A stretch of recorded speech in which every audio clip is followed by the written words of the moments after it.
Nous prenons acte de ce rapport censé incarner l'engagement de la ville dans la transition écologique, sociale et démocratique, mais à sa lecture, une impression domine, celle d'un exercice de communication davantage que d'une feuille de route opérationnelle. Sur le fond, personne ne remet en cause l'urgence climatique ni la nécessité de réorienter nos politiques publiques. Mais ce rapport reste assez général, parfois flou et souvent incantatoire. Il dresse un tableau flatteur, mais il omet les véritables difficultés, les arbitrages non assumés et les indicateurs concrets permettant d'évaluer les résultats réels. Je vais prendre quelques exemples. Sur la mobilité durable, nous aurions pu parler du chantier d'Inspire, mais nous n'avons aucune vision globale à l'échelle de la métropole. Par exemple, la suppression des voies de circulation n'offre aucune solution alternative cohérente, alors qu'elle pénalise pourtant riverains et commerçants. Sur la sobriété énergétique, où est le plan massif de rénovation thermique du patrimoine municipal? Où sont les résultats mesurables en matière de réduction des consommations? Sur la participation citoyenne, pareil, les concertations sont souvent descendantes, parfois symboliques. La transition ne se décrète pas, elle se co-construit. Ce rapport multiplie les objectifs, mais reste pauvre en résultats vérifiables. Il évoque le vivre ensemble, l'inclusion, l'innovation comme des slogans, mais sans indicateurs, sans priorité et sans calendrier d'exécution. Nous regrettons également l'absence de cohérence budgétaire. Aucune articulation sérieuse n'est faite entre les ambitions affichées et les moyens réellement alloués dans le budget. Ce que nous demandons donc, c'est simple, ce sont des indicateurs précis et publics pour suivre les avancées, un lien réel avec les choix budgétaires et d'investissement et une co-construction avec les Clermontois et la métropole. Et nous demandons aussi une vision claire et priorisée des actions. Moi, j'en ai quelques-unes à vous proposer, à vous formuler. Nous l'avons déjà fait tout au long de ce mandat, mais vous y êtes toujours restés sourds. Je pense que vous devriez commencer à réfléchir à développer des réseaux de froid urbain, à l'image des réseaux de chaleur. Oui, ça vous fait sourire, c'est bien. Mais aujourd'hui, je pense qu'il y a un enjeu, c'est celui de rafraîchir les bâtiments l'été. En témoigne cette forêt de ventilateurs que vous avez installée ce matin dans la salle du Conseil. L'enjeu est bien de rafraîchir avec des étés de plus en plus chauds. Clermont est une des villes qui connaîtra d'ici 50 ans la plus forte augmentation de température l'été. Il convient donc d'intégrer en urgence cette donnée pour l'adapter aux évolutions climatiques. Vous pourriez aussi envisager la géothermie de surface pour les besoins énergétiques de nos bâtiments publics ainsi que ceux des bailleurs sociaux, ce qui diversifierait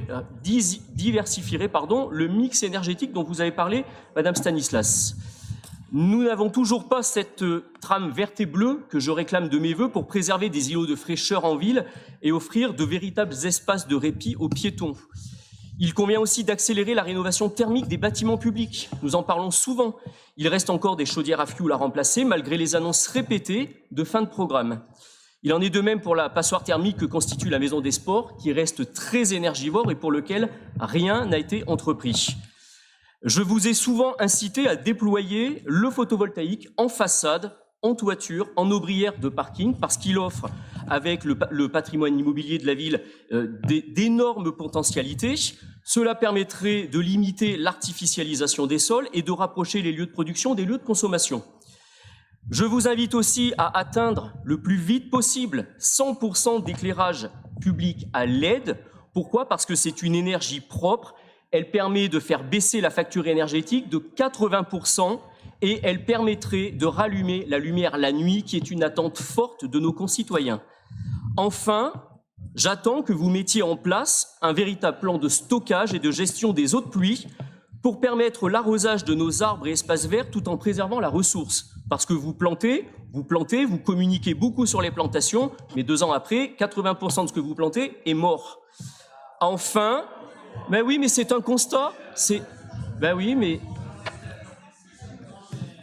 Ben écoutez, on le constate tous les jours quand nous promenons sur l'espace public.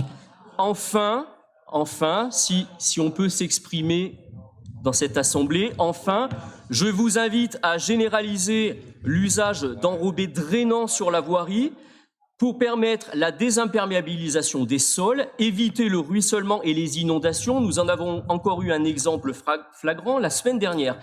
Et réduire aussi la pollution sonore. Enfin, je vous invite à accélérer le renouvellement de la flotte de véhicules de service de la ville, d'accélérer sur les transports en commun pour tendre vers des transports totalement décarbonés.